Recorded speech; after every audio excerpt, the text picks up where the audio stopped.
All right, welcome back to the deep dive. Today we are taking a look at Indian politics, more specifically some of the challenges that it faces. I know that doesn't sound super exciting at first glance, but there's actually a lot here that I think will be interesting. I think it'll be relevant to anybody who wants to learn about how power dynamics play out. We've got some interesting reports and analyses, and yeah, I'm really interested to get your take on all of this. I think it's really important to remember that although we're focusing on India, a lot of these challenges that they transcend borders. They resonate with similar struggles Yeah. in different political systems all around the world. Yeah, Yeah. absolutely. So let's just jump right into it. One of the first things that really stood out to me when I was reading through sources was the corruption. And it's not just small scale bribery. This is like large scale scams Mhm. that drain resources and erode public trust. Yeah. And one example that really sticks out is the 2G spectrum scandal. Just imagine the potential if the billions of dollars lost in that scandal had been invested in public services like education or infrastructure. Mm. It really highlights how corruption can just cripple a nation's progress. Totally. And it's not just about the financial losses either. It's Oh, also no. like that kind of blatant disregard for the law. It sends a dangerous message and undermines the very foundation of a democracy. Yeah, for sure. It creates this climate of impunity where, the powerful can act without consequence.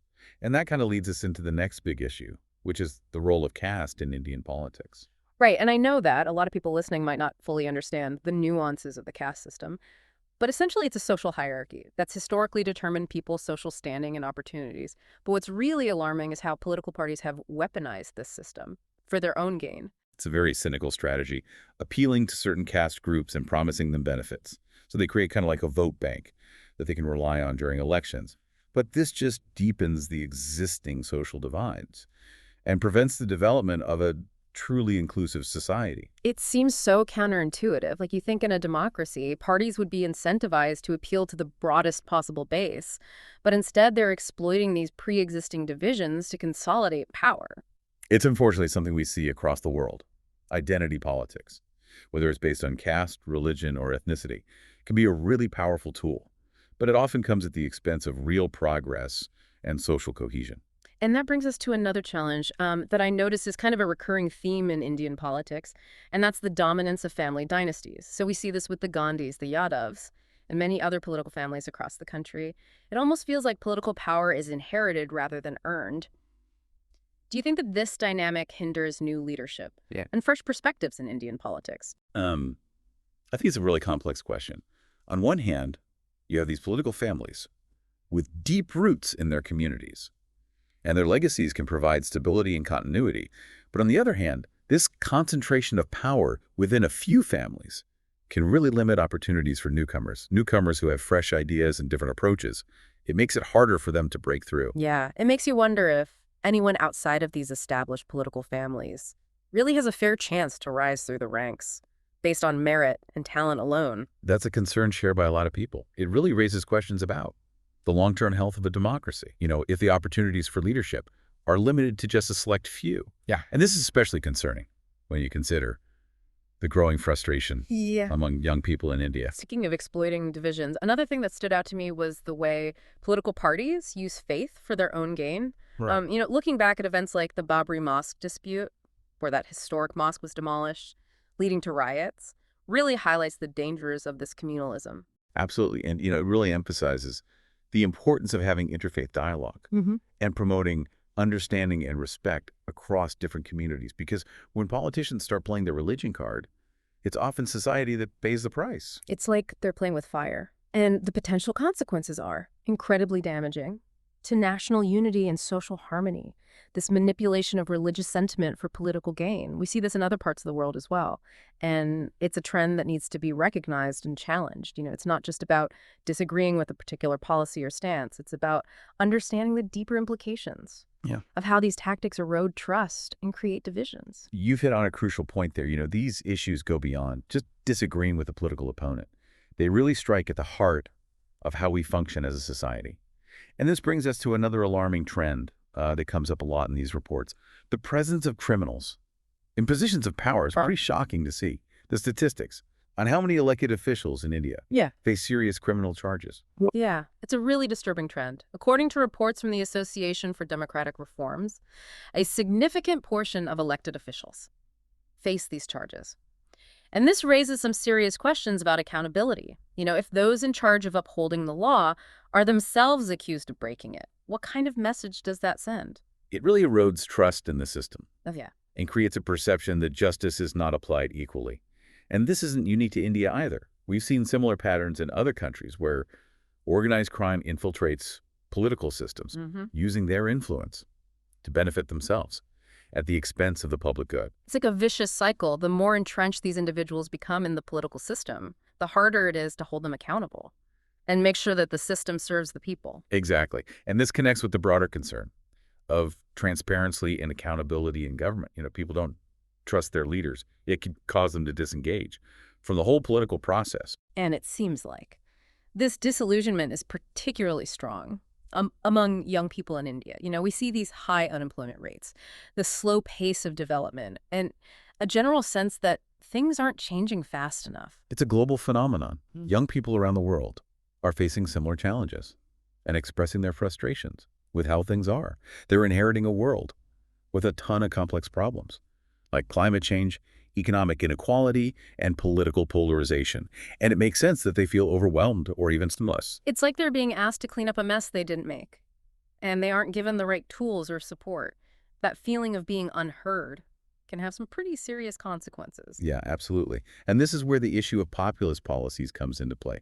We see this in India, in many other countries, where politicians offer appealing promises that sound good in the short term, but might not be sustainable in the long run. The classic short-term gains versus long-term pain. We see this in India with policies like freebies, loan waivers, and subsidies. While these things might provide immediate relief to some people, they can create serious economic challenges down the line. Yeah, exactly. It ties into a much larger global debate Yeah. about the role of government in balancing social welfare with fiscal responsibility. It's a complex issue, that's for sure. It really is, and it becomes even more complex when you think about the underrepresentation of women in Indian politics. The percentage of women in parliament and state assemblies is incredibly low. What impact do you think this has on policies and the government's ability to actually meet people's needs? It's a very critical issue. When half the population is systematically excluded from decision-making, their perspectives, their needs, their experiences are often overlooked. It's like trying to solve a puzzle with only half the pieces. Exactly. Yeah. And, this also reinforces existing power structures and can perpetuate discriminatory policies. It's not just about fairness or representation. It's about having a variety of viewpoints and experiences at the table to create more effective and inclusive policies. It really is. It's interesting how all of these challenges, they seem connected. The corruption, dynastic politics, lack of women in leadership roles, they all contribute to a system that feels inaccessible and unresponsive to the needs of ordinary people. So it's no wonder that there's this growing sense of disillusionment, especially among young people. That's a really sharp observation. These issues are interconnected, and it's a cycle that's hard to break out of. And when you add in globalization and rapid technological advancements, it's easy to see why a lot of young people feel left behind. The traditional paths to success aren't guaranteed anymore, and the future seems uncertain. I'm curious to get your thoughts on this. We've been focusing on the negative, but what about the potential for positive change? What gives you hope when you look at the current state of Indian politics? Well, despite all the challenges, I'm still optimistic. India has a vibrant civil society with a free and independent media and a strong foundation of democracy.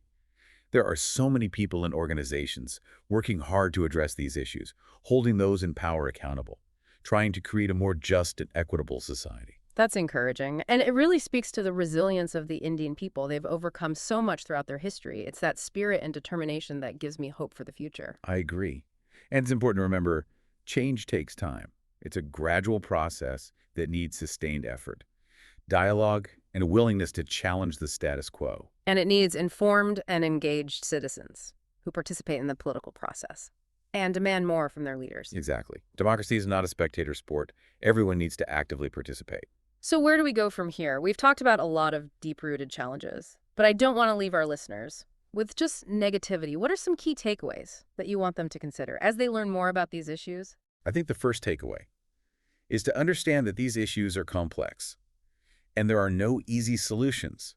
It's tempting to simplify things or look for quick fixes, but real change requires a nuanced understanding of all the factors involved, the historical, the social, and the economic factors. It's about going beyond the headlines and really understanding the complexities. Precisely.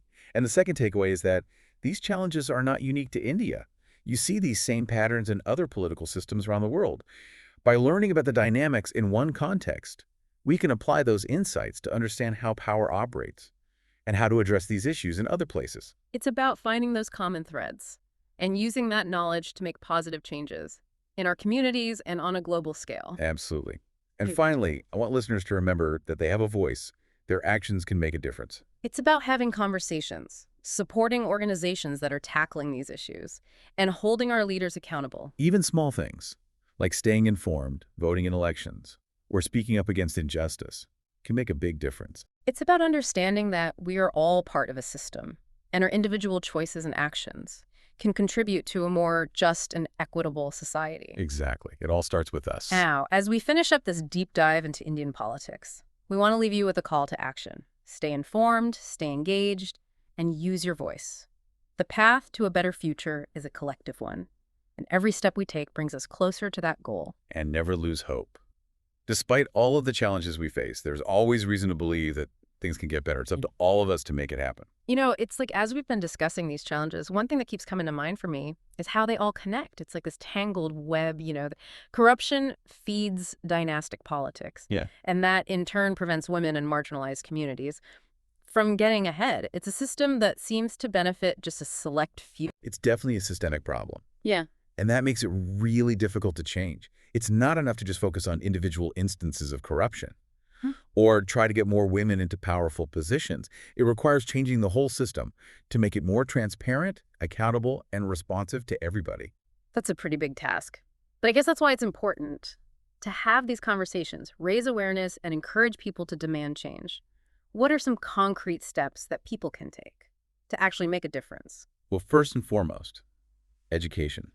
The more we understand these issues, the better prepared we are to actually do something about them. Read articles, listen to podcasts, talk to people who have different perspectives. Knowledge is power. That's so true. And it's not just about gaining knowledge passively, it's about critically evaluating the information you find, questioning assumptions, and forming your own opinions. It's about being an active and engaged citizen. Exactly. And then, once you have a good foundation, you can start using your voice. Talk to your friends and family about these issues. Share articles on social media. Contact your representatives. Let them know your concerns. Individual voices coming together can really create pressure for change. It's about recognizing that we all have a role to play in creating the kind of world we want to live in. And it doesn't require some grand gesture. You don't have to become a full-time activist. It's about incorporating those values into your everyday life.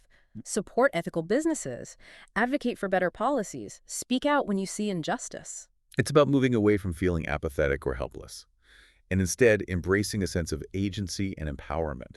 We might not be able to solve every problem in the world, but we can all make a difference. I like that.